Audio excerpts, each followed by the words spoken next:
Fred, you need to come here alone, and for the love of God, do not tell them anything. Arthur's voice was shaking on the other end of the line. I looked at the clock on the kitchen wall. 8:15 on a Wednesday morning. He had sold me that house exactly 7 days ago. Arthur, did something happen with the house? I gripped the phone tighter, feeling my heart start to race. It is not the house. It is just... I forgot to turn off the security camera in the living room. That little one, the one on top of the bookshelf.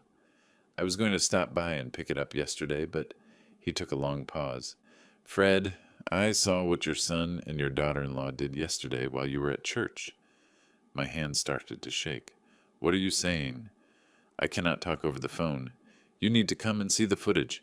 And come alone, please. Do not tell them you are leaving. The phone went silent. I stood there in the middle of my new kitchen with my coffee cup getting cold in my hand, feeling like the floor was disappearing right from under my feet. Right above my head, I heard the footsteps of my son, Mike, in the bedroom. He and Danielle were still asleep, or pretending to be. What could they have possibly done? Have you ever felt like the people closest to you are hiding something? Have you ever had that tightness in your chest when you realize you might not know the person living right next to you as well as you thought? What I discovered in those images changed my life forever, and it was nothing like I imagined. Let me tell you from the beginning. My name is Fred Miller. I am 67 years old, and for 42 years, I worked as a construction foreman in Chicago. Calloused hands, swollen feet, shifts that started at 5 in the morning and ended at 11 at night. But I never complained. I had a reason for every drop of sweat. I became a widower back in 2017. My Mary suffered a massive heart attack at 49 years old, while she was working her shift as a school administrator. Mike had just turned 18. He was in his first semester of civil engineering at a private college, which we managed to pay for with a lot of sacrifice. When Mary died, I thought about giving it all up, but I looked at my son and swore he would have a better future. I took double shifts, weekends, holidays, while other dads were watching football on TV. I was supervising construction sites. While others slept, I was reviewing blueprints for commercial buildings. Mike graduated in 2009. I spent over $150,000 on that college education. Money I saved penny by penny, kept in a basic savings account because I did not understand anything about investments. When he walked across that stage to get his degree, I cried so hard I soaked my entire shirt. In 2015, he met Danielle at a friend's barbecue. She was pretty. She spoke well, and she worked as a receptionist at a dental clinic. I did not like her from the very first day she stepped foot in our house. She had a way of looking at me like I was beneath her, like I was the servant and not her father-in-law. But I swallowed my pride. Happy son, happy father. They got married a couple of years later. A wedding for 200 people. A huge banquet. A DJ. Imported floral decorations. It cost $40,000, which I pulled straight from my savings without a second thought. Mike was my only son. He deserved a beautiful wedding. Then they bought a 2-bedroom condo in a nice neighborhood in the suburbs. They did not have the money for the down payment. Who gave it to them? I did. $50,000 that was supposed to be for my comfortable retirement. But I saw the sparkle in his eyes when they handed him the keys, and I thought it was worth it. At the time, we were all living together in a rented 1-bedroom apartment in the city. Me, Mike, and Danielle. The idea was that they would stay with me only until they saved up enough money to furnish their new place. 3 months, he promised. They ended up staying for 5 years. 5 years sharing a single bathroom. 5 years listening to their complaints about the noise when I woke up early for work. 5 years of me paying the bulk of the rent, because they were saving. Saving for what? I never found out. In January of this year, after 42 years of hard labor, I finally retired. I got my union pension of $2,000 a month, plus my severance pay, and I still had about $80,000 tucked away in my account. Money I scraped together my whole life by denying myself new clothes, good shoes, vacations, and decent health care. That was when I decided I was going to buy my own house, a place just for me where I could finally rest. But when I told Mike, he came up with an idea. Dad, buy a bigger house. We will live with you. That way we all save money and stay together. Danielle completely agreed. She even smiled at me that day. I should have been suspicious. I found Arthur's house in May. 3 bedrooms, a garage, a small backyard in a quiet suburban neighborhood. It was right near the church I had been attending for 20 years. $300,000. I used my entire severance and all my savings. The deed was in my name, paid in full, in cash. We moved in on November 15th, exactly 1 week ago, and now, 7 days later, the man who sold me the house was calling to tell me he had seen my son and my daughter-in-law doing something while I was at Tuesday morning mass, something he could not tell me over the phone, something I needed to see with my own eyes. I grabbed my wallet, put on my shoes, and slipped out the front door without making a sound. Mike and Danielle were still in their room, or pretending they did not know anything. My hand shook as I started the car, because deep down I already knew that whatever was coming was going to break me in two. Arthur's current house was 20 minutes away from mine, on the same street but closer to the bakery. I drove slowly, my hands sweating on the steering wheel. The November sun was beating down hard, even at 8 in the morning. Every red light felt like it lasted an eternity. What had they done? I parked in front of the green gate I knew so well. I had been there dozens of times during the visits before buying the house. Arthur was already on the porch waiting for me. He was in his 70s with gray hair, and he always wore a button-down shirt, even at home.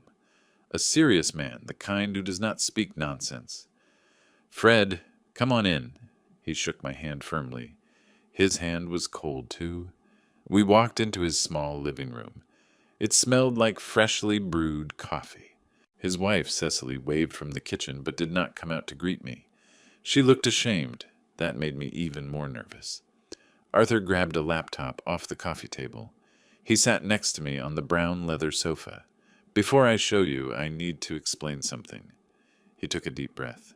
"That little camera on top of the bookshelf in the living room. Do you remember it? I installed it about 3 years ago when we had a few break-ins in the neighborhood. It records directly to an online server. I was going to uninstall it before handing over the house. But with all the chaos of the move, I completely forgot." "It is okay." My voice came out weak. "Yesterday morning I was on my phone," he continued, "and I got a notification. Motion detected in the living room. I thought it was strange because I had already handed over the house. I opened the app." He looked at me with pity. "Fred, are you absolutely sure you want to see this?" "I am sure." He turned the laptop screen toward me and hit play. The footage was of my living room. My new living room. I recognized the beige sofa I had bought on sale. The 50-inch TV that Mike insisted I buy. The glass coffee table. The timestamp in the corner showed 10:23 in the morning on Tuesday. Yesterday. I had gone to the 10 o'clock service. I always go on Tuesdays. The living room was empty for a few seconds. Then Mike walked into the frame. My son. Dark hair, unshaven, wearing shorts and a t-shirt. He looked back and waved someone over. Danielle appeared. Denim shorts, a sleeveless pink top, her blonde hair in a ponytail. She was holding a black folder in her hands. My heart began to race. "He is gone. He will not be back until the afternoon." Mike's voice came through loud and clear on the audio. "We have plenty of time." Danielle sat down on my sofa and opened the folder on my coffee table. She pulled out several papers. "Are you sure he is going to sign whatever you put in front of him?" Danielle asked, running her fingers over the documents. "My dad trusts me blindly." Mike laughed. He actually laughed. "He has always signed everything I hand him without even reading it." I felt my stomach churn. "And your lawyer did it right?" Danielle held a piece of paper up to the light, inspecting it. "He did. It is an irrevocable power of attorney. The second he signs it, I become his proxy for absolutely everything. I can sell the house, access his pension, Do whatever I want. Mike grabbed another piece of paper. And this one is even better. A living deed of gift. He is transferring the house directly to me, so I do not even have to wait for him to die. My hands started shaking so badly I had to clasp them together. But won't he suspect something? Danielle bit her nail, looking thoughtful. I'm going to tell him they are union papers he needs to sign, or he will lose his pension. Mike shrugged. My dad barely finished middle school, Danielle. He does not understand legal documents. He would sign a napkin if I put it in front of him. They laughed together. Sitting in Arthur's living room, tears began streaming down my face. He held out a box of tissues. I could not even take them. I was completely paralyzed, staring at the screen. There is more, Fred. Arthur spoke in a hushed tone. Do you want me to pause it? I shook my head. No, I needed to see everything. In the video, Danielle stood up and walked over to the window. She stood there looking out at the street, her back to the camera. After we get the house in our name, what are we going to do with him? Her voice was entirely casual, as if she were asking what they should have for lunch. What do you mean? Mike turned to look at her. We are not going to live here forever with your dad. I cannot take it any more. Danielle spun around, and you could see the look of pure disgust on her face. He is slow. He is loud. He constantly has that awful smell of manual labor on him, and he wakes up at 5 a.m. making a racket. I want our own life. I want our space. I know, babe. I know. Mike walked over to her and wrapped his arm around her waist. Here's the plan. The second the house is in my name, we sell it. It is easily worth $400,000. With that money, we buy him a tiny place, like a little studio apartment somewhere far away, and we keep the rest. We will walk away with over $250,000 in pure profit, more than enough to furnish our place in the city, buy a better car, and do some traveling. And he's just going to agree to leave the house he literally just bought? He will not have a choice. The house will not be in his name anymore. It will be in mine. Mike shrugged. Listen, if he complains too much, we will just stick him in a nursing home. There are some cheap ones out on the outskirts of town. I will pay for it using his pension checks. Danielle kissed my son on the lips, a long, satisfied kiss. You are so smart. That is why I love you. She caressed his cheek. So when are we doing this? Tonight, when he gets back from church, I'm going to tell him a notice came in the mail from the pension office, saying he has 24 hours to sign these papers, or he loses his benefits. I will put on my worried face, tell him it is an emergency. He is going to be practically crying in terror at the thought of losing his $2,000 a month. He will sign. They burst out laughing again. That laugh echoed inside me like shattering glass. How much is your lawyer charging for this? Danielle asked. $5,000. I already paid him half, but he is worth every single penny. He drafted up perfect documents. Everything is totally legal, totally airtight. As soon as he signs and I get it notarized, the house is mine. What about his will? You said he mentioned writing one. He did mention it, but I convinced him there is no rush, that he still has plenty of years ahead of him. In the meantime, I am just securing what is rightfully mine. At the end of the day, I am an only child. This house was always going to be mine eventually anyway. I am just speeding up the process. He worked his entire life to buy this place. Danielle spoke, but she did not sound sympathetic. She was just stating a fact. 42 years in construction, so what? Mike snapped the folder shut. He had his life. He worked because he wanted to. Nobody told him to kill himself putting me through a private college, a fancy wedding, all that stuff. I did not ask for any of that. Now he has to deal with the consequences of blowing all his money on me. Whatever is left over is my profit. My son. My only son. Talking about me like I was a complete moron. Like the last 42 years of my life meant absolutely nothing. Do you think he suspects anything? Danielle sat down next to him. My dad? Mike let out a loud laugh. He thinks I am flawless. His golden boy. I could be standing over a dead body covered in blood, and he would find an excuse to defend me. I could murder someone, and he would say they tripped and fell onto my knife. You are so lucky. My dad suspects his own shadow. Danielle nodded. That is exactly why I do not want you telling your family anything just yet. After everything is sorted out, we will let them know. But not right now. The fewer people who know, the better. Danielle agreed completely. They sat in silence for a moment before she asked, What if he finds out before he signs? I do not know. What if someone warns him? Who is going to warn him? Mike stretched his legs out, looking entirely relaxed. He has no friends. The guys he worked with barely even said hello to him. At church, he just waves at the old folks, but he is not close to a single person.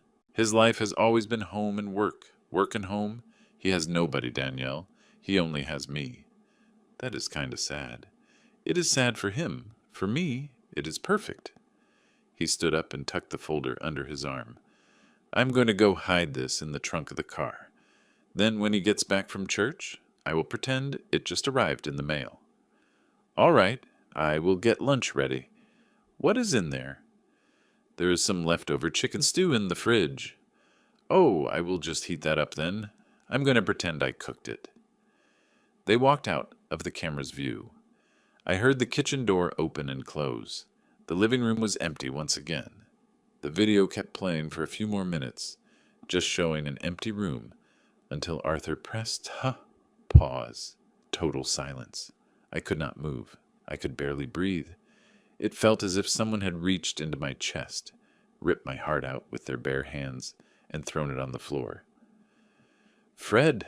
Arthur's voice sounded like it was coming from miles away, muffled. Are you all right? No. That was all I could manage to say. Cecily appeared with a glass of water. I took it, but did not drink a drop. My throat was bone dry. My head was spinning. 42 years of backbreaking work. Over $150,000 spent on college, $40,000 on a wedding, $50,000 for the down payment on his condo. 5 years confined to a single bedroom, putting up with disrespect, paying the bills. And my son wanted to take everything I had left, throw me in a nursing home, and steal my pension. Did you sign anything last night? Arthur asked, sounding terrified. No. My voice was hoarse. When I got back from church, he did not mention a single document. He told me he spent the whole day looking for jobs online. Danielle served lunch with a big smile. She even complimented the chicken I had made the night before. Then there is still time. Time for what? Time to protect yourself. He closed the laptop. Fred, I know an excellent lawyer. He is my nephew. He can advise you on exactly what to do. But we have to act incredibly fast, before they get your signature. I do not know what to do. The tears came back. He is my son, my only son, and he is planning to rob me blind, lock me in a nursing home, and take my pension. Cecily sat down on the other side of me. She took my hand. I know how much it hurts. I know you did not want to believe it, but it is happening. Right now, you need to think about yourself. I gave him everything, and he did not value a single bit of it. Arthur spoke firmly, but with incredible kindness. You deserve respect. You deserve to live in peace in the house you bought with the sweat off your own back. And you deserve to keep the money that belongs to you. I wept. I cried so hard I soaked my entire shirt. I cried for the 42 years of sacrifice. I cried for the early mornings waking up at 5 to pack Mike's lunch when he was a student. I cried for the weekends I never took off so I could pay his tuition. I cried for the wedding I paid for, thinking I was just making my boy happy. I cried for the naive, foolish man I had been until 10 minutes ago. Cecily hugged me. Arthur waited patiently for me to calm down. I'm going to call my nephew. He grabbed his phone. He will see you today if I ask him to. Can you go right now? Right now? The sooner the better. You have to move before they even suspect you know a thing. I took a deep breath and wiped my tears with the back of my hand. I will go. The lawyer was Attorney Davis. His office was in the downtown business district, about 40 minutes away.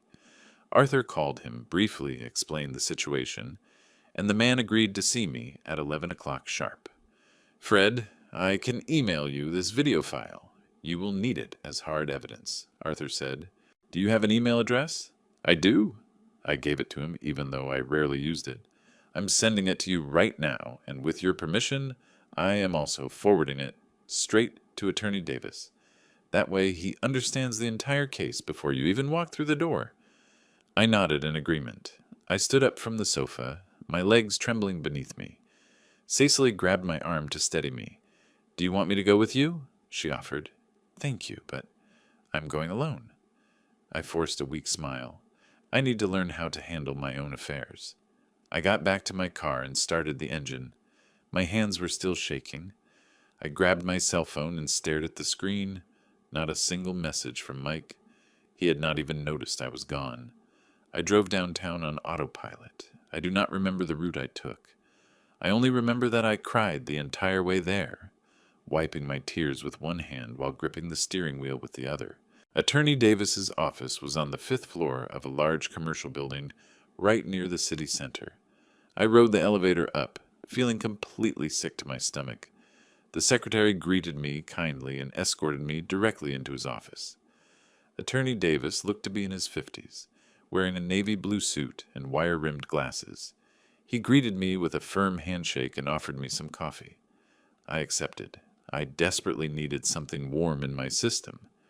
Fred, my uncle, sent me the video. I watched it twice. He sat down behind a massive dark wood desk. This is an extremely delicate situation, but we can absolutely resolve it. What do I do? My voice came out weak. First of all, you do not sign a single piece of paper your son puts in front of you. Nothing. Even if he claims it is from the union, the hospital, or the city. Absolutely nothing. Second, we need to protect your assets as quickly as humanly possible. How? I'm going to prepare a series of documents today. A sworn declaration that you are of perfectly sound mind, and stating that any power of attorney or property transfer made under coercion or bad faith must be considered completely null and void. We are going to file this with the county recorder's office today. I am also going to draft a basic will that makes your final wishes crystal clear. And if you want, we can draw up a declaratory deed establishing that the house belongs exclusively to you, paid for by the fruits of your labor, and cannot be transferred without your express, conscious consent. We can do all of that, and it will be fast. He flipped open a legal pad. The problem is, none of this stops your son from trying to pull off the scam. He is still going to show up with those fraudulent papers. He is still going to try to convince you. What are you going to do when that happens? I stayed completely quiet. I had no idea. Fred, may I make a suggestion? He took off his glasses and looked me dead in the eye. Pretend you do not know a thing. When he shows up with the documents, tell him you want a lawyer to read them over before you sign. Tell him a friend from church mentioned that you should never sign anything without showing it to an attorney first. Then you call me. I will come straight to your house, analyze the papers right in front of him, and expose the entire scam.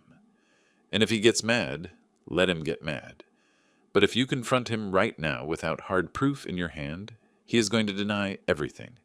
He is going to call you crazy. He will say you are making things up. He could even use that to declare you legally incompetent and gain a conservatorship over you. I have seen cases exactly like this.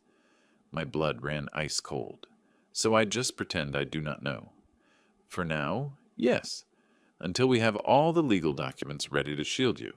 Then, when he tries to pull the scam, we catch him red-handed, with witnesses, with an attorney present, with everything fully documented. But he's my son. I know. Attorney Davis sighed. Son or not, what he is planning is a serious crime. It is elder fraud. It is exploiting a vulnerable adult. If you were to sign those papers, he would be committing grand theft, forgery, a whole list of felonies. He could be facing years in federal prison. Prison? If you decide to press criminal charges later, yes. But that is entirely your decision. For right now, let's just make sure you are protected.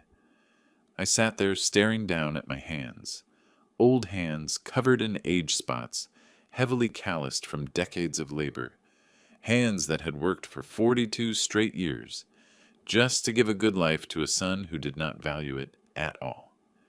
I want to protect myself, I said with total firmness. I want to do everything you just mentioned. The will, the deed, the declaration. All of it. Perfect. I will start preparing the paperwork right now. Can you come back at 3 o'clock? Everything will be completely ready for us to take to the county recorder. I can. And Fred, one more thing. He grabbed a business card and scribbled a number on the back of it. This is my personal cell phone. Anything happens, any strange move your son makes, you call me. No matter what time it is. I took the card with both hands. Thank you. You do not need to thank me. You just need to protect yourself. I walked out of his office at 20 minutes to 12. I had 3 hours and 20 minutes to kill. I did not want to go home. I could not look Mike in the eye and pretend everything was fine. I went to a nearby shopping mall. I sat in the food court with a glass of orange juice that tasted like absolutely nothing. I just sat there watching people walk by, mothers with little kids, elderly couples holding hands, teenagers laughing out loud. I thought about my entire life. I had been working since I was 15 years old as a bricklayer's assistant. When Mary got pregnant, we raised Mike with all the love I had inside of me. When Mary died, I swore my son would never go without, and he didn't. He didn't lack character, he didn't lack gratitude, he didn't lack true love, and he certainly didn't lack money, because I gave him absolutely everything. At 10 minutes to 3, I headed back to the office. Attorney Davis had prepared a massive stack of documents. He explained every single one of them to me with incredible patience. For the very first time in my life, I read everything. I read every single word before I signed my name. We went together to the county recorder's office. I had everything officially notarized. I filed the declaration of mental capacity. I registered the will, leaving the house to a local charity if I happened to pass away without changing my mind. I filed the declaratory deed, firmly establishing that the house was the exclusive fruit of my lifelong labor. It is done. Attorney Davis tucked the certified copies into a folder and handed it to me. You are legally protected now. Any piece of paper your son tries to get you to sign will hold 0 value. And if he somehow tricks you into signing, these documents definitively prove his bad faith. And now? Now you go home. You act completely normal. The second he brings out those papers, you call me. I will be there right away. I nodded. I went back to my car. It was 5:15 in the afternoon. I drove home slowly, practicing in the rearview mirror, trying to put on the face of a clueless old dad who didn't know a thing. I pulled into the garage. I took 3 deep breaths before stepping out of the car. I walked in through the kitchen door. The smell of rice and beans filled the air. Danielle was at the sink washing dishes. She turned around when she heard me and put on a bright smile. "Hi, Fred. You were out late." Her voice was sweet, completely fake. "Where were you?" "I went over to Cecily's house," I lied without blinking. "She invited me over for some coffee." "Oh, that is so nice." Danielle dried her hands on a towel. "Mike is back in the bedroom on his computer. Do you want me to heat up some food for you?" "No need, sweetheart. I already ate over there." "Oh, all right then." I went straight to my bedroom, locked the door, and sat on the edge of the bed. I opened the folder Attorney Davis had given me, and I reread all the documents. Every single word was a piece of armor. Every signature was a shield.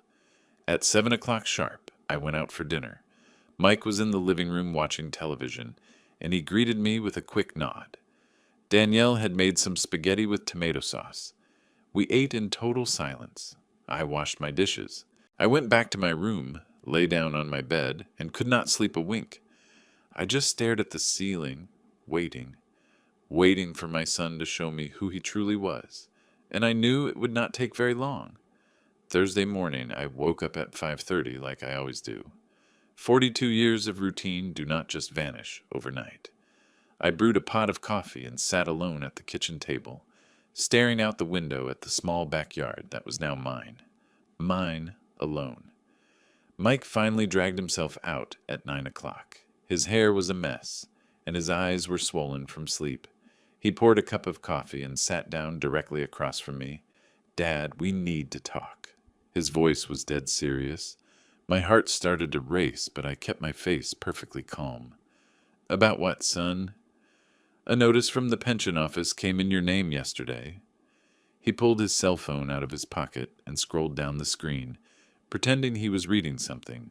"It says right here that you need to update some of your registry information, or else they might suspend your union benefits."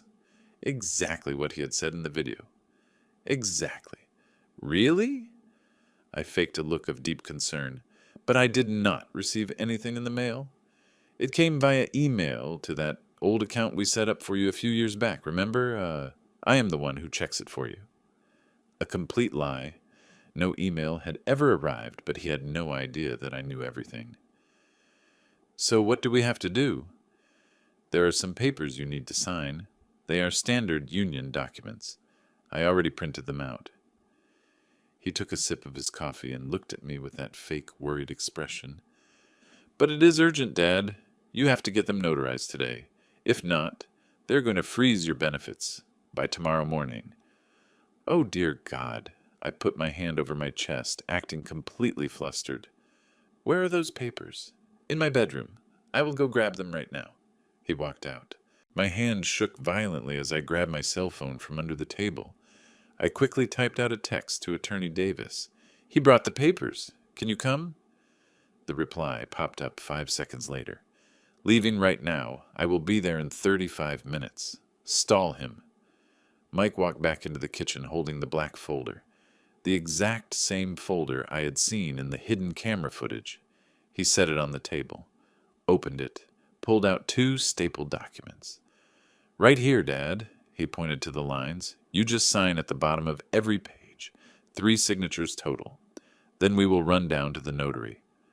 I took the papers with hands that were genuinely shaking. I read the very first line at the top. "Irrevocable power of attorney."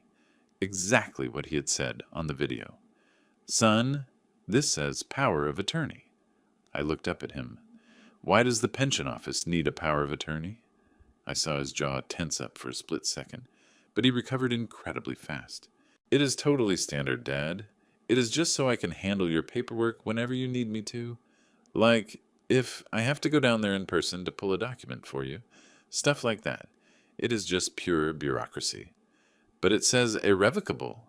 I ran my finger over the printed word. "What does that mean?" "It just means you do not have to keep renewing it over and over." He forced a chuckle. "Relax, Dad. It is standard protocol. Every single retiree signs this." I glanced at the second document. "Public deed of real estate gift." My stomach flipped over. "And what about this one?" I held it up for him to see. "It says donation." "Oh, that is—" he stuttered. For the very first time, I saw him without a scripted answer ready to go. "That one is related to the house. It is to regularize it in the union system, since you bought the house using your severance pay and savings. You know they have to keep a record that the house exists." "But why does it say donation?" "Dad, enough." His voice suddenly turned sharp and impatient. "You do not understand legal documents. I am explaining it to you. It is standard. If you do not sign today, tomorrow morning, they will freeze your $2,000 checks. Do you want to be left without a pension?" I swallowed hard. I looked down at the papers again. "You know what, son?" I folded the documents in half and set them back on the table. "Margaret from church told me just last Sunday that she signed some papers without reading them, and she almost lost her entire condo. She said her own son was trying to commit fraud against her." Mike's face went completely pale. "What?" "Yeah," I continued in a perfectly calm voice. "So she said that from now on she will never sign a single thing without showing it to her lawyer first. She said it does not matter how much you trust your kids. Legal documents are serious business." "But, Dad, I am your son." He threw his arms open. "Do you not trust me?" "I do trust you." I smiled. "But I still want to show these to a lawyer anyway, just to be absolutely certain. Margaret actually gave me the contact for a really good one." "You do not need to do that." Mike stood up and started pacing back and forth across the kitchen. That is a complete waste of money. Lawyers charge an arm and a leg just to read a few pages. It doesn't cost anything. I grabbed my cell phone. I'm going to call him right now, and I will just ask if he can come over here to take a quick look at them. Here? His voice jumped an octave. Dad, you do not need to bring anyone over here. We can just go to his office some other day. We cannot do that. You just said yourself this is an emergency, that it has to be signed today. I looked him dead in the eyes. So I am going to have the lawyer come right now and take a fast look. If he says everything is perfectly fine, I will sign. Problem solved. Mike froze right in the middle of the kitchen. I could see the sheer panic rising in his face. Let me see those papers again. He reached his hand out. I think I might have grabbed the wrong ones. These must be for something else. No. I held the documents tightly against my chest. I'm going to show these to the lawyer. You said it was urgent, so the faster he looks at them, the better. At that exact moment, Danielle appeared in the kitchen doorway. She must have been listening to the entire thing from the hallway. Mike, maybe it really is best to call a lawyer? She spoke up, desperately trying to sound reasonable. That way Fred will feel a lot more comfortable. Shut up, Danielle, he screamed at her. Her eyes widened, completely shocked by his harshness. I tapped the screen on my phone and dialed Attorney Davis. He answered on the very first ring. Fred, this is Attorney Davis speaking. I'm so sorry to bother you, but I need you to come to my house immediately. I spoke loudly so Mike would hear every single word. My son brought some documents that I need to sign today, but I want you to read them over first. Of course. I'm almost there. 10 minutes. Thank you. I hung up. Mike's face was beet red. Dad, this is completely absurd. You are disrespecting me. You are basically saying that I am trying to trick you. I'm not saying anything. I stood up and shoved the documents straight into my pocket. I just want to be certain before I put my name on anything. If everything is fine, just like you say, the lawyer will confirm it, and I will sign right there on the spot. What is the problem? The problem is that you do not trust me? Mike violently shook his head. I raised you all by myself after your mother died. I paid for your entire college education. I paid for your wedding. I gave you the down payment for your condo. I lived in a tiny bedroom for 5 years while you two supposedly saved up. I gave him an unwavering look. I gave you absolutely everything I had. Now, all I am asking is for a lawyer to read a few pieces of paper before I sign them. Is that really so hard to understand? He opened his mouth, closed it, opened it again. He had absolutely nothing left to say. The doorbell rang. That must be the lawyer. I headed straight for the front door. Dad, wait! Mike chased right after me. You do not need to do this. Just let me explain it to you better. I pulled the door open. Attorney Davis was standing right there with a leather briefcase under his arm, wearing a crisp gray suit and a blue tie. Good morning, Fred. He offered a polite nod. Good morning, sir. Please come on in. Mike turned as white as a ghost the second he saw the lawyer step inside. Danielle had completely vanished from the kitchen. This is my son, Mike, I introduced them, and this is Attorney Davis. The lawyer extended his hand. A pleasure. Mike shook it weakly, completely unable to meet his eyes. We all went and sat down in the living room. Attorney Davis and I took the sofa. Mike sat in the armchair, shifting nervously, bouncing his leg up and down without stopping. So, Fred, Attorney Davis clicked his briefcase open. Walk me through the situation. My son told me a notice arrived from the union office saying I needed to sign some urgent documents. I pulled the papers out of my pocket and handed them over. I just wanted you to take a quick look before I signed anything. Attorney Davis took the documents. He adjusted his glasses and started reading in total silence. The silence stretched out for what felt like 3 agonizing minutes. You could hear the wall clock ticking away the seconds. Mike was sweating profusely. I could see the heavy drops rolling right down his forehead. Finally, the lawyer looked up. Fred, these documents have absolutely nothing to do with the pension office. He spoke slowly, deliberately. This first one right here is an irrevocable power of attorney. That means you would be granting your son full and complete authority to do anything and everything in your name. Sell your properties, drain your bank accounts, make medical, legal, and financial decisions. Absolutely everything. And irrevocable means you would never be able to cancel it. But I faked total surprise. Mike said it was just a standard union form. It is not. Attorney Davis flipped the page over. And this second document is significantly worse. This is a pure and simple deed of gift for this exact house. He pointed to the legal description. You would be giving your house to your son completely free of charge, transferring the title straight into his name without receiving a single dime in return. You would lose your home entirely. The silence that fell over the living room was so heavy, it was physically hard to breathe. I looked directly at Mike. Son, my voice came out barely above a whisper. Can you explain this to me? The lawyer who prepared them must have made a massive mistake with the paperwork. He was violently stuttering. I specifically asked for the union forms, and he must have just slipped the wrong ones into the folder. Mike? Attorney Davis leaned forward across the coffee table. These are not union forms.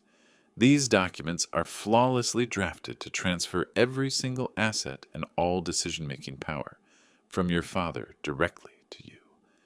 This is not a clerical error. This is 100% intentional. You do not know what the hell you're talking about.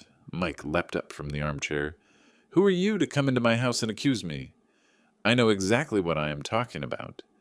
The lawyer remained perfectly calm. And I have undeniable proof. Mike froze completely solid. What proof? Attorney Davis pulled a tablet out of his briefcase. He tapped the screen. He turned it so it was facing Mike directly. This, he hit play. It was the hidden footage, the crystal clear image of my living room. Mike and Danielle openly discussing the entire scam. Every word of it. I sat there and watched my son watch himself call me a moron. Watch himself say I would sign anything, that he would throw me in a nursing home, that he was going to steal my pension. His face went from dead white to bright red to dark purple. The video finally ended. A security camera, Attorney Davis explained casually. The previous owner forgot to turn it off before moving out. It recorded absolutely everything. Mike just stood there, frozen, trembling from head to toe.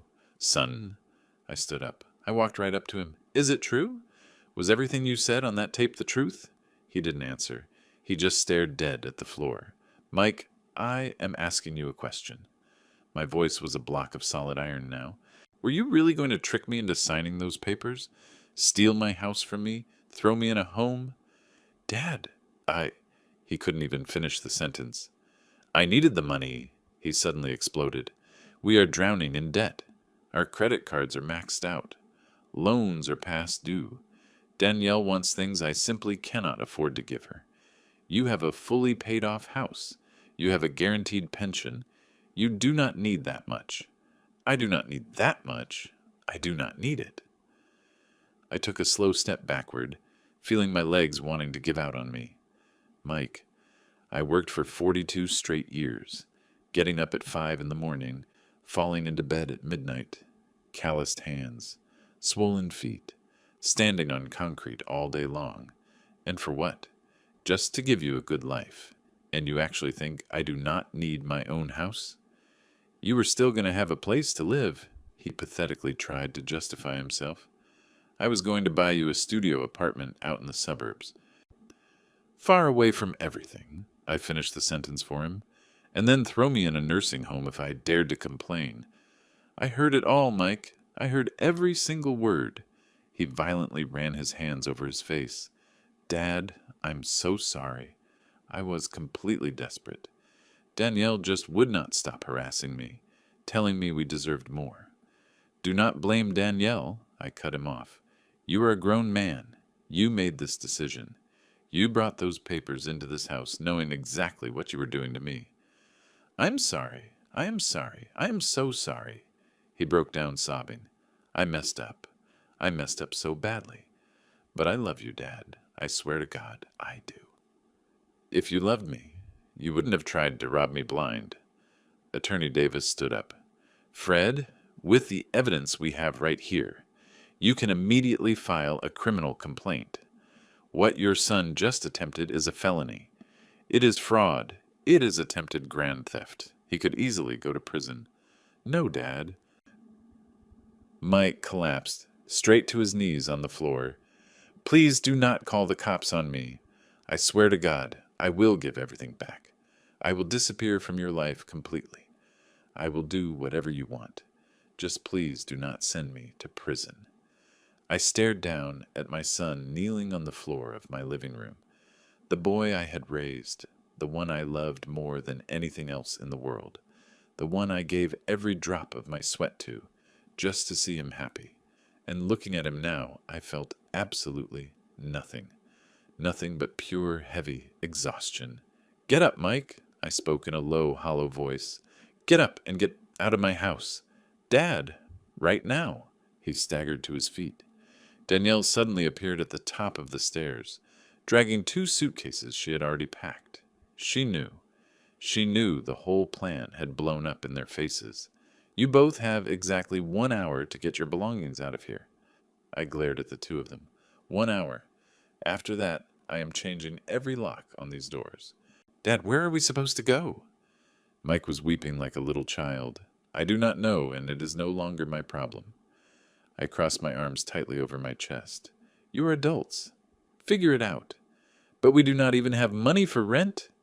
You should have thought about that before you tried to steal from me. Danielle grabbed Mike hard by the arm. Let's go, Mike. We will just go to the apartment in the city. But it does not have any furniture. We are leaving anyway. They hurried up the stairs. I listened to doors opening and slamming shut, and the sound of things being violently thrown into bags. I sat back down heavily on the sofa next to Attorney Davis, feeling my entire body trembling uncontrollably. You did the right thing, he told me in a quiet voice. I know it does not feel like it right now, but you did. You protected yourself.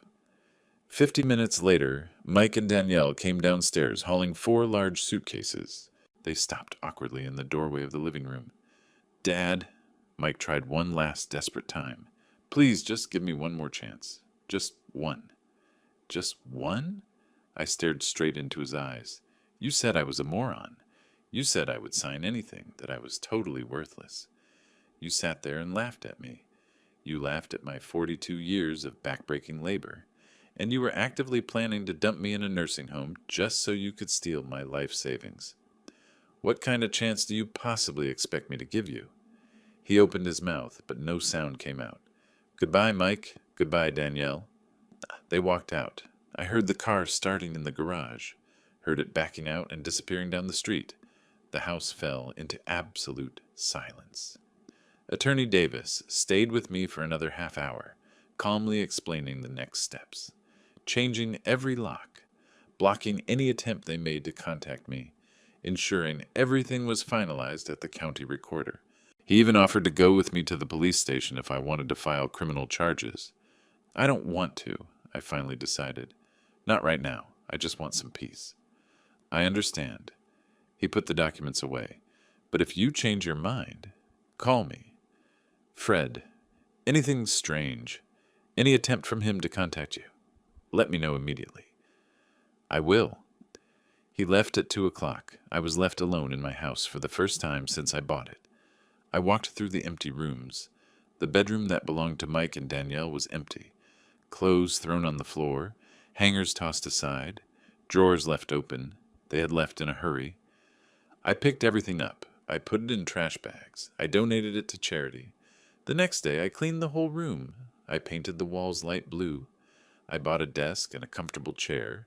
I turned it into a workshop. I'd always wanted a space to do woodworking as a hobby, not as a job. The first week was strange. I woke up expecting to hear their footsteps. I made coffee for 3 people without realizing it.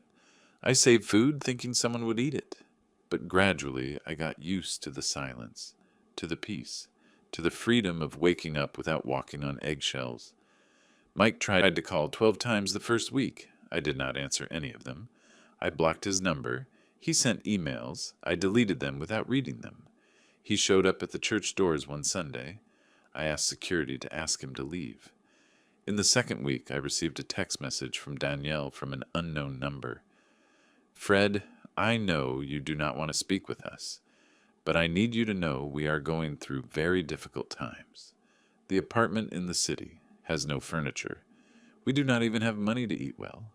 Mike is desperate looking for work, but no one is calling him. Please help us. I'm not asking for much, just $5,000 to get ourselves organized. I blocked the number without replying. It was no longer my problem. In the third month, I ran into Margaret at church. She hugged me tight. Fred, I heard about what happened. She held my hands. You did the right thing. It was hard, I imagine, but a son who does not respect his father does not deserve a father.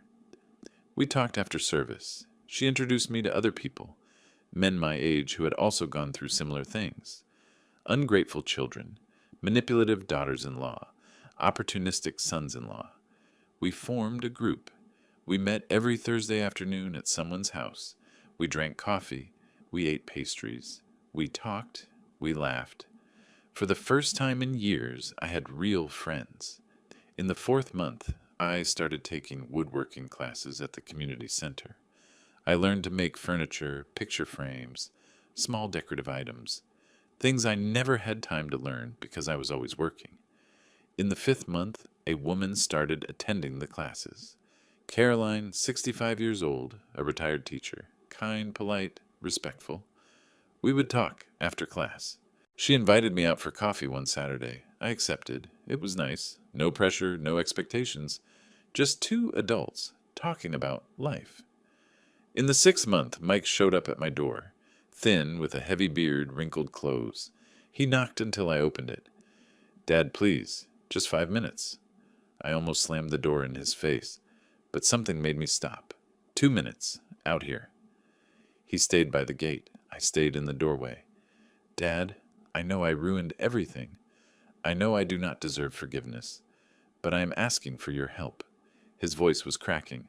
Danielle left me. She went back to her mother's house. I am living with a friend. I lost the apartment in the city. I could not pay for it. I have been unemployed for 4 months. I have nothing left. I looked at him without feeling any pity. And what do you want? Money? No. He shook his head. I just wanted to say that I was wrong, that I was a horrible son, that you did not deserve any of what I did. I did not deserve it. I am in therapy. He wiped his nose with his shirt sleeve. I started 3 weeks ago at the health center. I am trying to understand why I did that, why I was so terrible. And did you figure it out? I think I always took you for granted, like you were always going to be there, always giving me everything, always forgiving me. He looked at the ground. I never valued you because I never imagined I could lose you. And you lost me. I did. He took a deep breath. I'm not asking you to let me move back in here. I'm not asking you for money. I'm not asking for anything. I just wanted you to know that I am truly sorry. And I understand if you never want to see me again. I stayed quiet for a long time. Mike, you are my son, but I cannot forget what you did. I cannot pretend it did not happen. I know. You tried to rob me, to trick me, to throw me in a nursing home. I felt my voice breaking. How do I ever trust you again? I do not know if you can. He wiped his eyes. I just know I am going to spend the rest of my life trying to be a better human being, even if you never forgive me. Do you have a place to sleep? I do, at my friend Mark's house from college. He is letting me crash on his couch until I get back on my feet. Do you have food? I do. I am doing delivery runs on a motorcycle. It is not much, but it is enough. I nodded. All right. Leave now. Dad, leave. I need time. He nodded. He turned around. He walked toward the gate. He stopped. He turned back. I love you, Dad. I did not reply. He left. I went inside. I closed the door and I cried. I cried for the father I was. I cried for the son he could have been. I cried for the years I lost sacrificing myself for someone who did not value it. But when the tears dried up, I got up, washed my face, made some tea, and moved forward. Because I had discovered something important in the last 6 months. I did not need an ungrateful son to be happy. I did not need anyone to devalue me. I did not need to carry people on my back. I had my house, my pension, my friends, my workshop, and Caroline, who treated me with respect and affection. I had my dignity back. In the 7th month, Mike started sending messages once a week. Always respectful, always brief, telling me how he was, asking how I was, never asking for anything. I replied sometimes, short messages too. In the 8th month, he got a steady job, a salesman at a hardware store, a small salary but an honest one. He told me over a text. He said he was proud to be working again. I replied, "Good, keep it up." In the 9th month, he sent me a photo of himself in front of the hardware store in his uniform, smiling. He looked thinner but cleaner, less arrogant, more humble. I did not reply that time, but I saved the photo. In the 10th month, it was my birthday. 68 years old, I threw a small party at my house. My friends from church, Caroline, Cecily, and Arthur. Mike showed up with a little chocolate cupcake, my favorite. He stayed at the gate. I know I was not invited, but I wanted to give you this. Happy birthday, Dad. I took the cupcake. I looked at him. Do you want to come in? His eyes widened. Can I? You can, but behave yourself. He came in. He stayed quiet in a corner, greeting people politely without causing any problems. When everyone left, he helped me wash the dishes. Your house looks nice, Dad. He looked around. It feels more like yours now. It is more mine. I dried a plate, because it is only mine. He nodded in silence. When he finished, he grabbed his backpack. I'm leaving. Thank you for letting me in. Mike. Yes? Have you truly changed, or are you just acting? He thought before answering. I think I have changed. Losing you was the worst thing that ever happened to me in my life. Worse than losing Danielle, worse than losing the apartment, worse than everything, because I realized you were the only person who truly loved me.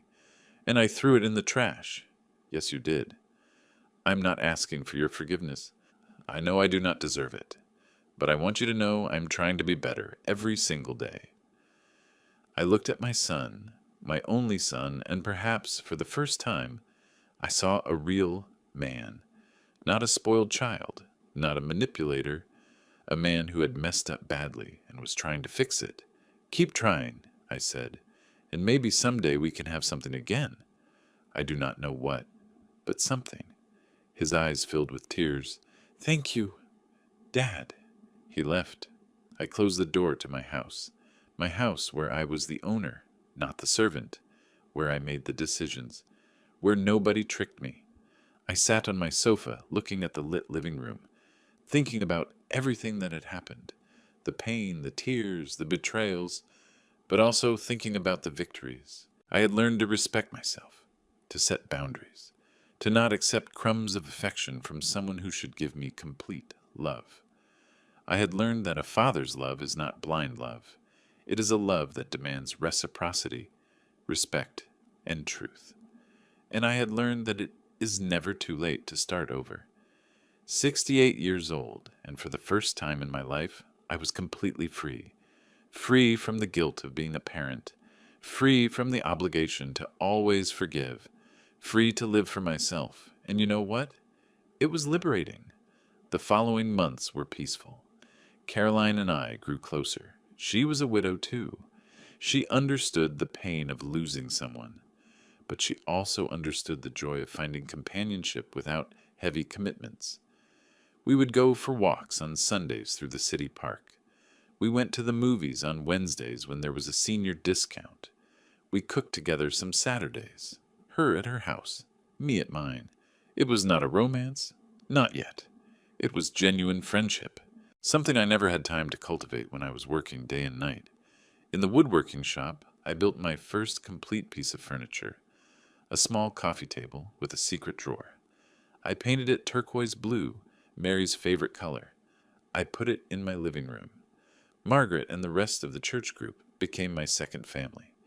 We supported each other through difficult times. We celebrated small achievements. We listened to each other without judgment. Arthur and Cecily invited me to lunch every 2 weeks. They always made pot roast, my favorite meal. We talked about everything: politics, sports, the grandchildren they had, and visited often.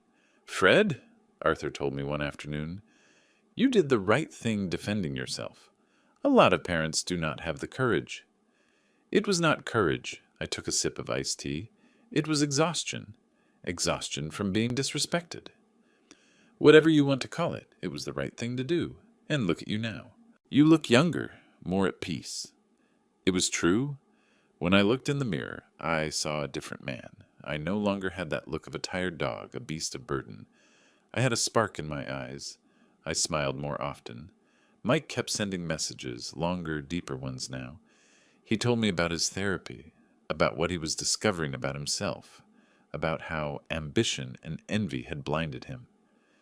Dad, my therapist asked me a question that froze me to my core. What would you say to your dad if you knew he was going to die tomorrow? And I could not speak for 20 minutes. I just cried.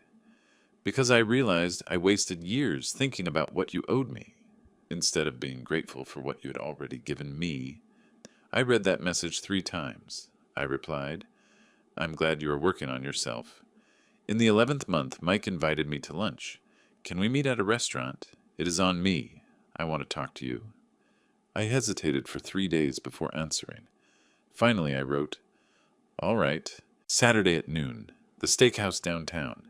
I arrived 10 minutes early. I was nervous. My hands were sweating. Mike arrived right on time. In a clean shirt, dress pants, a fresh haircut. He looked different, more grown up. Thank you for coming, Dad. He sat across from me. What did you want to talk about? I wanted you to know how I'm doing. He took a deep breath. I got a better job. I am a supervisor at the hardware store now. It pays better. I was finally able to rent a little studio apartment. It is small, but it is mine. I'm glad to hear that. And I finished therapy. Well, the intensive part. Now I go every 2 weeks. But I learned a lot. Like what? I learned that I was a privileged son who did not know how to appreciate anything. I learned that I confused love with obligation. I thought that just by being your son, I deserved everything without giving anything in return. He fiddled with a napkin.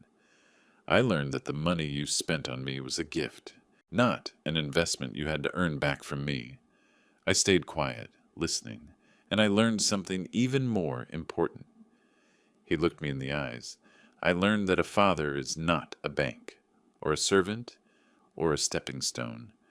A father is a person who deserves love, respect, and dignity, and I stripped you of all 3. I felt a lump in my throat. I'm not asking you to forgive me right now. I know that is going to take time, if it ever happens at all. I just want you to know that I am different, that I finally understood, and if you give me the chance to prove it to you, not with words, but with actions, I will do it. The waiter arrived. We ordered steaks, baked potatoes, and fresh bread.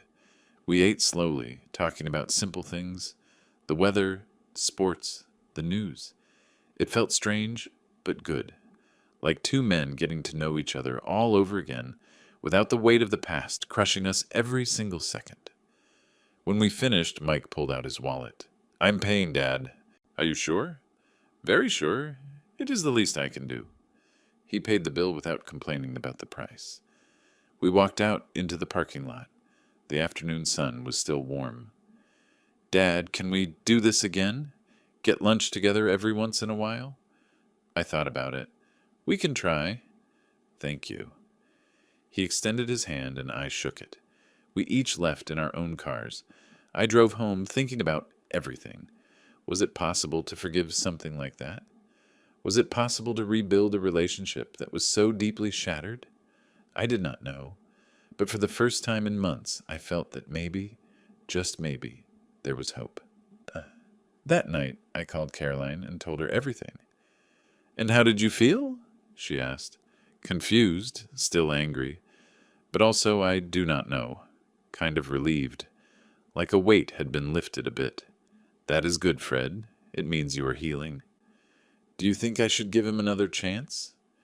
I think you should do what your heart tells you to do, but with caution. Actions speak louder than words. If he has truly changed, you will see it in time. She was right. Time would tell. In the 12th month for Christmas, Mike invited me over for dinner. Nothing fancy, Dad. Just a dinner at my little place. I am going to cook. I accepted. Caroline came with me. She wanted to meet him. The studio apartment was tiny, just as he had said. A bed, a table, 2 chairs, a kitchenette. But it was clean, organized, and smelled like fresh pine. Mike had cooked a roast, mashed potatoes, and hot apple cider. Everything made from scratch. This is impressive, son. I tasted the roast. It is really good. I learned watching videos online. He smiled shyly. I wanted to make something special. Caroline talked with him. She asked him questions about his job, his plans, his life. He answered honestly, without showing off, without lying. When we left, in the car, Caroline said, "He seems sincere. He seems changed." You think so? I think so. But do not lower your guard just yet. Give it time. Observe. And that is what I did. Over the following months, I observed, Mike kept every single promise he made. He sent text messages regularly, but without overwhelming me. He invited me to lunch once a month, and he always paid. He never asked for money. He never asked for favors. On my 69th birthday, a year after I had kicked him out of the house, Mike gave me a gift that left me speechless. It was not money. It was not anything expensive. It was a photo album he had made himself. Photos from when he was a little boy with Mary holding him, from his graduation, of moments I had completely forgotten. But the most important part was that he had written something on every single page. Dad, this photo is from the day you taught me how to ride a bike. You were working 2 jobs, but you made time for me. I never thanked you. This one is from my graduation. You spent all your money on my education. I just thought it was my right. I'm sorry for being so blind. This one is from my wedding day. I saw you crying tears of happiness. I was only thinking about the party. I did not think about your sacrifice. I read every page with tears streaming down my face. Mike was right there, standing in front of me, crying as well. I do not know if you will ever forgive me, Dad, but I wanted you to know that I finally understand. I understand everything you gave, and I will never be able to pay you back, but I am going to spend the rest of my life honoring your sacrifice by being a better man. I hugged him. For the first time in a year, I hugged my son, and I felt something inside of me begin to heal. It was not instant forgiveness. It was not forgetting what happened. It was the beginning of something new, a different relationship, built on completely different foundations. No longer the father who gives everything and the son who takes everything, but 2 men who respect each other, who value each other, who are learning to love each other again. The following months were a slow but steady reconstruction.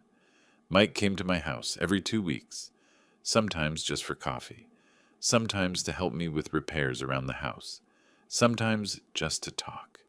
He told me he had completely cut ties with Danielle. It was for the best, Dad. She never changed. She still thinks the world owes her everything. I do not want to live like that anymore. He told me he was saving money, not to buy luxury items, but to have a safety net for emergencies. I learned my lesson. He told me he had started doing volunteer work. I help out at a soup kitchen on Saturdays. I serve food to people who have absolutely nothing, and it makes me feel, I don't know, more human. And I changed too. I learned not to give everything without receiving anything in return. I learned that true love is mutual. I learned that being a good father does not mean being a foolish father. Caroline became a huge part of my life. We did not get married. We were too old for that. But we were partners. We ate dinner together 3 times a week. We traveled to the mountains, to the coast, to places I had always wanted to see but never had the time. Fred, she told me one evening while we watched the sunset from my backyard, I'm proud of you. A lot of people in your situation would have caved. They would have forgiven too quickly just to avoid being alone. But you respected yourself. It was hard. The things worth doing always are. My church group became my chosen family. We celebrated birthdays together. We supported each other through sickness. We took care of one another. Margaret became my confidant. I told her everything about Mike, about my doubts, about my fears. You know what the bravest thing you did was? She told me one day. It wasn't kicking your son out. It was giving him the chance to come back when he showed real change. Most people would have locked the door forever. Sometimes I am still afraid it will happen again. That is valid. But look at you now. You're not the same man you were 2 years ago. Now you have boundaries. Now you know your worth. In the 18th month after Mike had moved out, something happened that changed everything. Mike was in a motorcycle accident while doing deliveries. Nothing life-threatening, but he broke his arm. He called me from the hospital. Dad, I am sorry to bother you. I know it is late, but I do not have anyone else to call. Could you come? I went. Of course I went. Because setting boundaries was one thing, but abandoning my son when he truly needed me was another. I arrived at the city hospital at 11 at night. Mike was in the emergency room, his arm in a cast, his face bruised up. But he was conscious. Dad, he cried when he saw me. Thank you for coming. What happened? A car ran a red light, hit me. The bike is totaled. I sat down next to him. The doctor said he could go home, but he needed to rest for 2 weeks. He couldn't work with his arm like that. Do you have money for the medication? I asked. I have a little bit saved up. Is it enough? And what about food for these 2 weeks without working? He stayed quiet. I will figure it out. No. I pulled out my wallet. Here. I handed him $200 for his medicine and groceries. This is not a gift. This is not a reward. This is help because you actually need it. Dad, I can't accept this. Of course you can, but listen to me carefully. I looked him in the eyes. This does not mean everything is forgotten. It does not mean we are going back to the way things were. It means I am your father, and when you are in genuine need, I am here, but with boundaries. I understand. He took the money. Thank you. I will pay you back. I do not want you to pay me back. I want you to use it well and keep being the man you are trying to be. I drove him back to his studio. I helped him up the stairs. I made sure he had water, food for the next day, and his medication. Dad, can I ask you something? Tell me. Why did you come?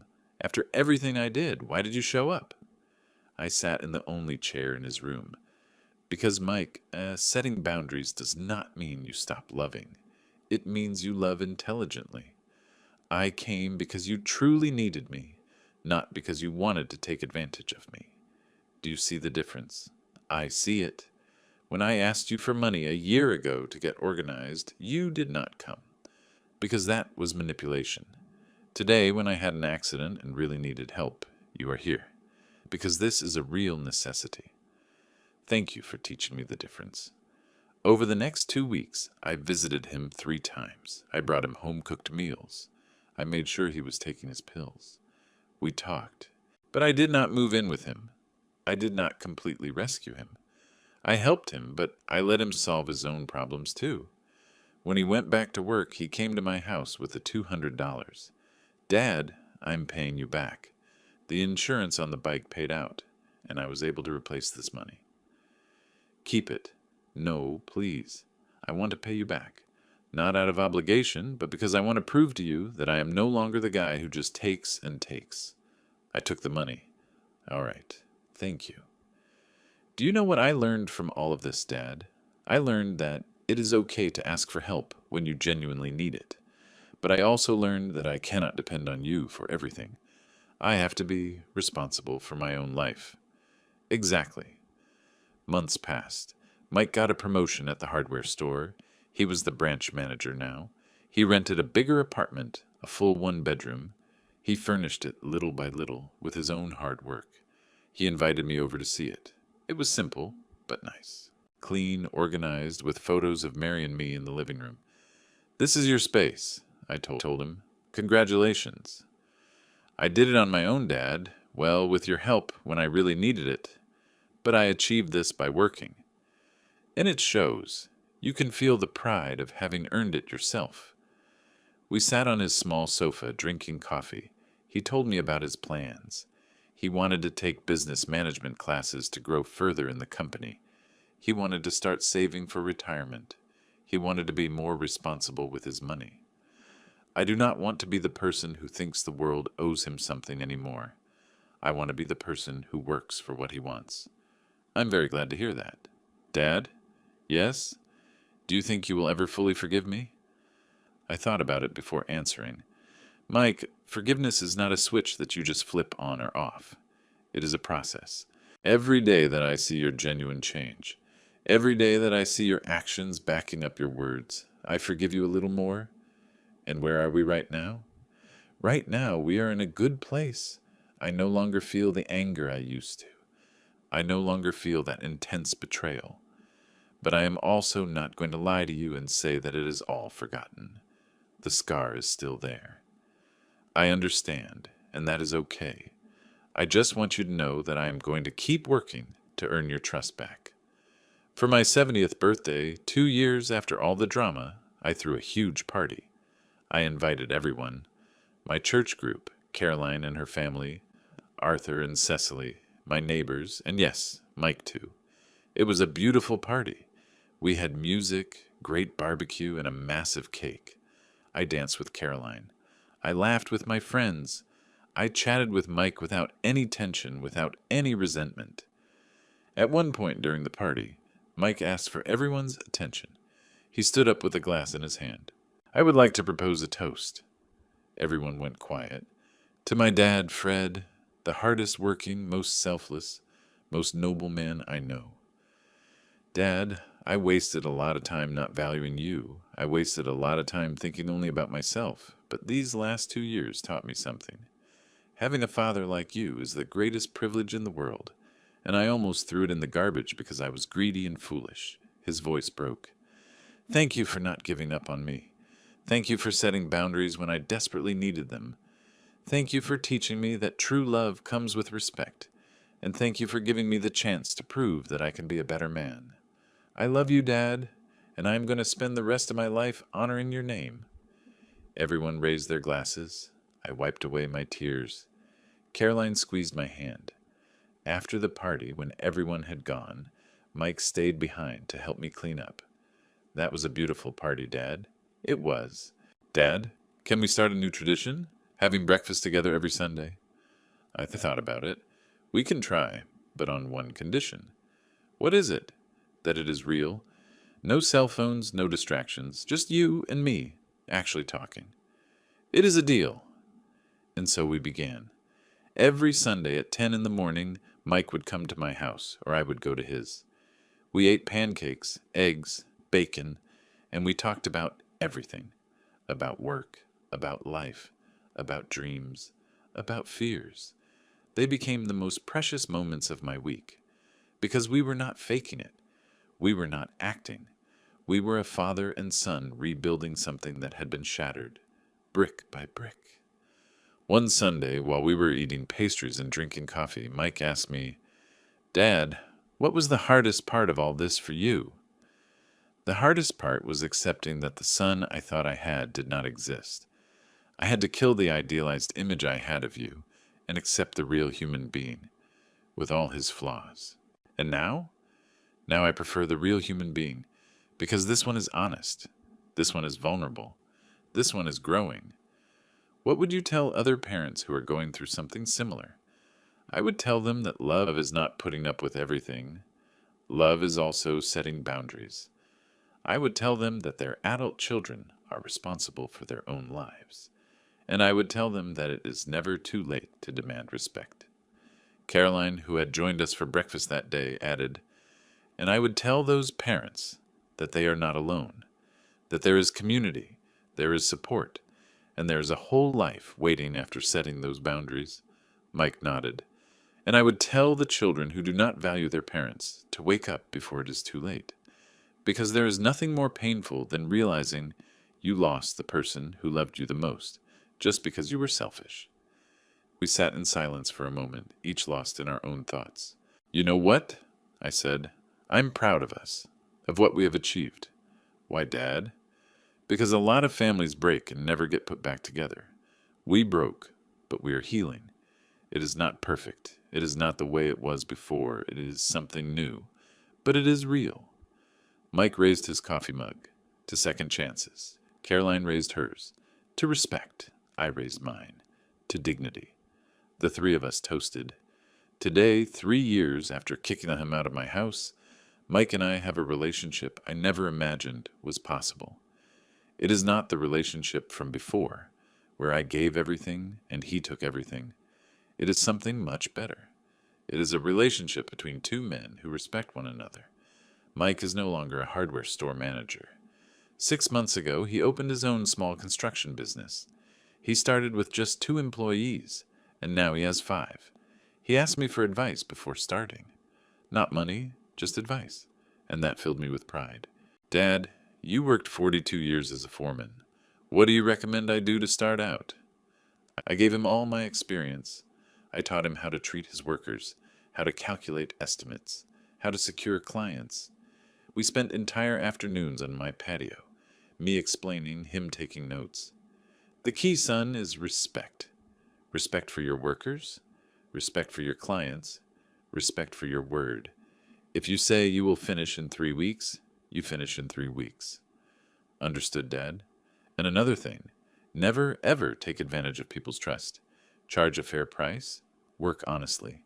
The money you make by cheating does not last. He looked me right in the eyes when I said that. He understood the message. His business is growing well. He hasn't gotten rich, but he is earning an honest living. And most importantly, he is proud of himself. Caroline and I became inseparable. She is my partner in everything. We travel, we cook, we watch movies, we go to church together. Her children accepted me, my friends adore her. We didn't get married because at our age the paperwork does not matter. What matters is genuine affection. Fred, she told me recently, you are the bravest man I know. Why do you say that? Because you dared to be alone rather than accept crumbs of love. A lot of people prefer a toxic relationship over loneliness. It was not bravery, it was exhaustion. Call it whatever you want, but it was the right thing to do. My house, my beautiful house that I almost lost, is now my sanctuary. Every corner holds my essence. My woodworking shop is full of projects. I am building a crib for my neighbor's baby, a bookshelf for Margaret, picture frames for all my friends. I work with my hands because I want to, not because I have to, and that difference changes everything. Sundays remain sacred.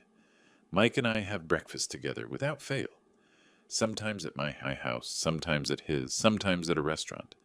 But it is always our time. This past Sunday, while we were eating at a local diner, Mike said something that surprised me. Dad, I am thinking about going back to therapy. Did something happen? No, nothing bad. But I realized I still have things I need to work on, thought patterns, ways of relating to people. I want to keep growing. I swelled with pride. I think that is excellent, son. It's just that I do not want to ever go back to being the person I was. And I know change is not an event. It is an ongoing process. You're right. Do you know what my therapist told me the last time I went? What? He said, Mike, your dad gave you the greatest gift by kicking you out of his house. At first I got angry, but then he explained it. He gave you the opportunity to hit rock bottom and rebuild yourself from scratch. Many parents do not have the courage to do that. They would rather keep rescuing their children until they destroy themselves in the process. I stayed quiet, chewing my food. And he is right, Dad. If you had forgiven me quickly, if you had let me stay, I never would have changed. I would have kept being the exact same selfish parasite. Do not be so hard on yourself. No, Dad, it is the truth. I needed that harsh dose of reality. I needed to lose everything to truly value what I had. An older gentleman at the table next to us had been listening to our conversation.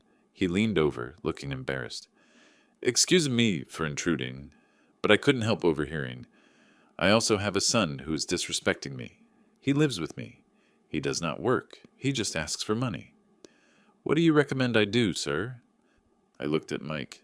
He nodded, giving me permission to speak. I recommend you set crystal clear boundaries, I said. Do not be afraid to say no. Understand that rescuing an adult child is not love. It is enabling. But what if he gets mad? What if he leaves? Then he leaves. And if he truly loves you, he will come back when he is ready to change.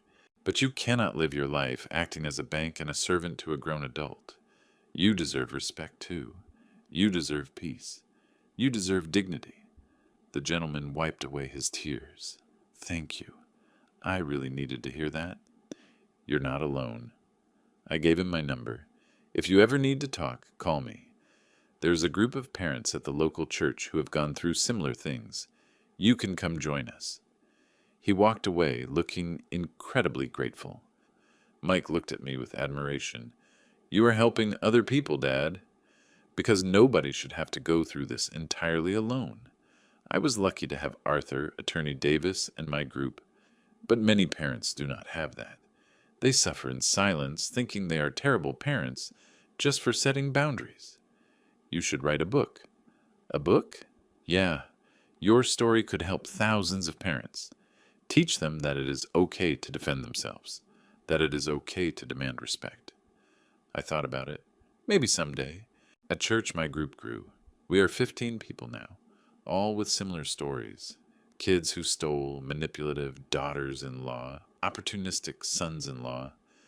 But there are also stories of recovery, of boundaries set, of dignity reclaimed. Robert, a 72-year-old man, told me recently, Fred, thanks to your example, I kicked my daughter out of the house. She had been living off me for 10 years with 3 kids, refusing to work. It was driving me crazy. I kicked her out. I changed the locks. The first few months were horrific, but now, a year later, she has a job. She pays her own rent, and our relationship is better than it has ever been. That made me so incredibly happy. Robert, I told him, thank you for not letting her become a useless person. Those were his exact words. Margaret had her victory too. Her son, the one who almost stole her condo, now works out of state. He sends her money every month, not because she asks for it, but because he wants to. He learned. He learned that money is earned through hard work. These stories fill my soul. They remind me that setting boundaries is not cruelty, it is intelligent love. A month ago, Mike surprised me. He came to my house with an envelope. Dad, this is for you. What is it? Open it. It was a check for $10,000. Mike, what is this? It is part of what I owe you. I know I am never going to be able to pay you back for everything you spent on me.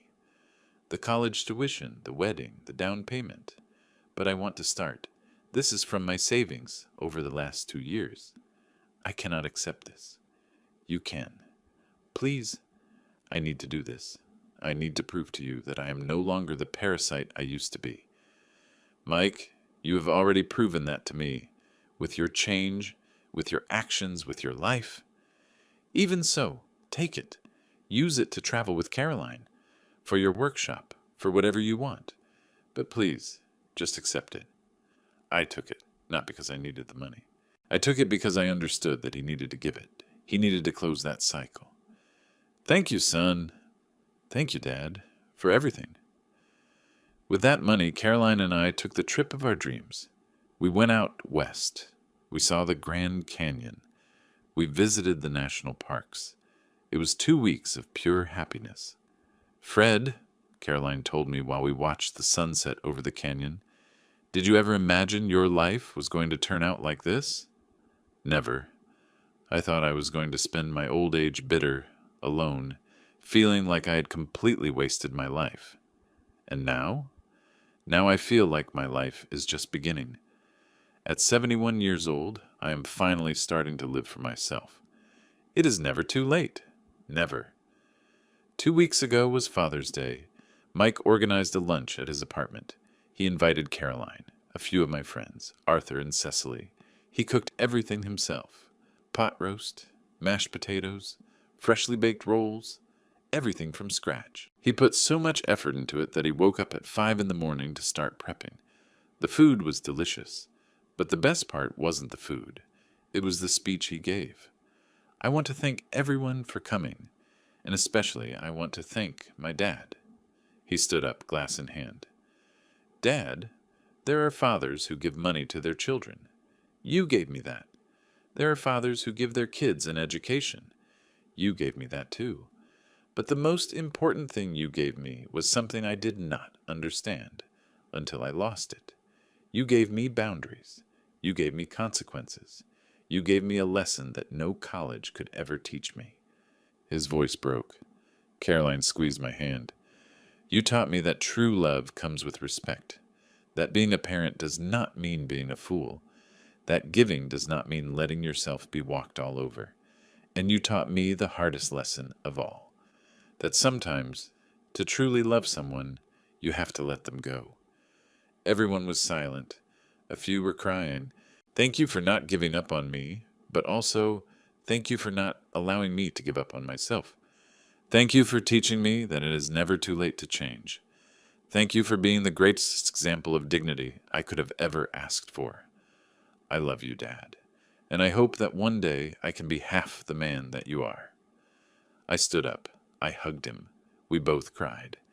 And in that embrace, I felt that everything, absolutely everything, had been entirely worth it.